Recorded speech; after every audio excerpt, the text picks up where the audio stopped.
Hello, I'm Eric Deering. I'm the Executive Director of the Mary E. Walsh Center for Thriving Children and a professor in the Lynch School of Education and Human Development at Boston College.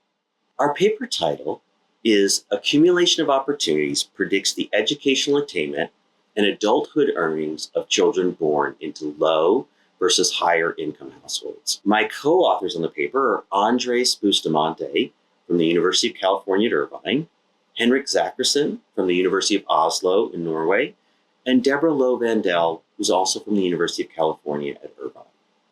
Educational researchers have known for quite some time that there are very large educational and life opportunity gaps between children who are growing up in poverty and children from higher income backgrounds. For example, we have many studies documenting differences in children's learning experiences in their home environments. And we have many studies documenting differences in children's access to high quality early education. And the same can be said for studies that have documented opportunity gaps in the school classroom, after school activities, or in the neighborhood. Similarly, we know that the opportunity for economic mobility is greatly constrained, is limited for children from low income backgrounds. While this work has all been critical, it's also important to recognize that studies have largely concentrated on documenting opportunities in one setting, whether that be at home or at school or elsewhere. And these studies have largely focused on one particular time or stage of development, such as looking at early childhood, or looking at middle childhood, or looking at opportunities in adolescence. Until now, what we've not had are studies documenting the accumulation of opportunity for individual children across early childhood, middle childhood, and adolescence in each of these key learning contexts, like the home, childcare, school classroom, and community. Looking at the accumulation of opportunity across time and across contexts, which means that until now, we did not have studies telling us precisely how large in total are cumulative opportunity gaps. That is, how many more opportunities are children from high income backgrounds getting compared to children growing up in poverty?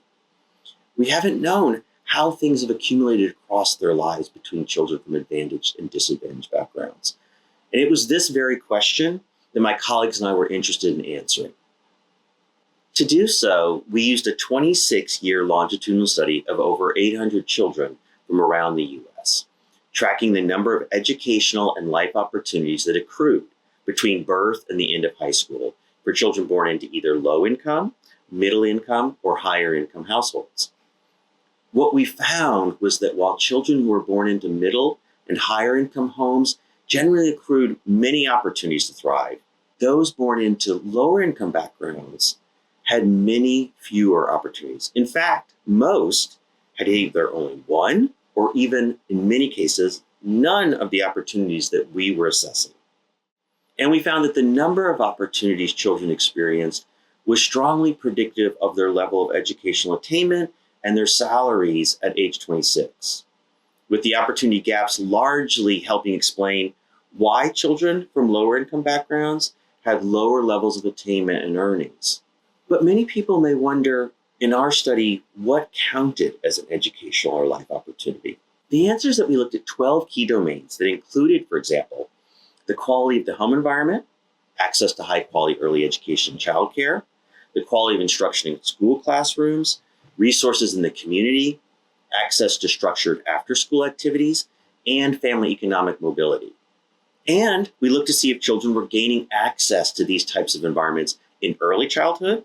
We looked again in middle childhood, and then once again in adolescence.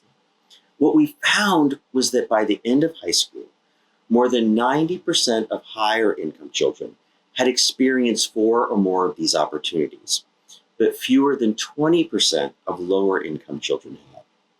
And in fact, most higher income children had experienced 6 or more opportunities, with almost no lower income children having experienced that many opportunities. Yet, from a policy perspective, we also had evidence pointing toward the importance of improving opportunity for disadvantaged children.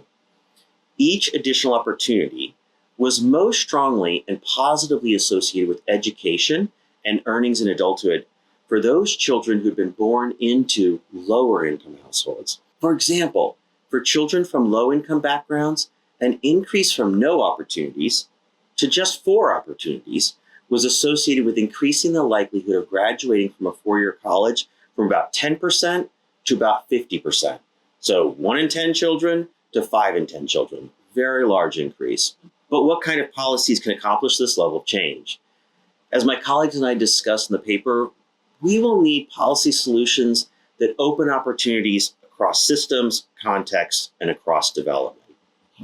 One such promising approach that we discuss is often referred to as either integrated student support or community schools.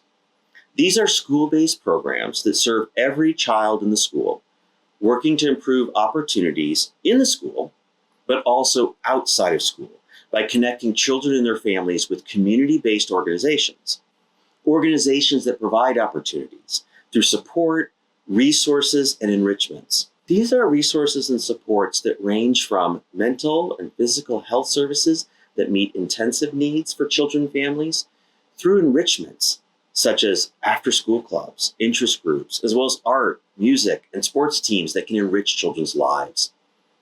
Now, it's important to remember that our results are entirely descriptive and correlational.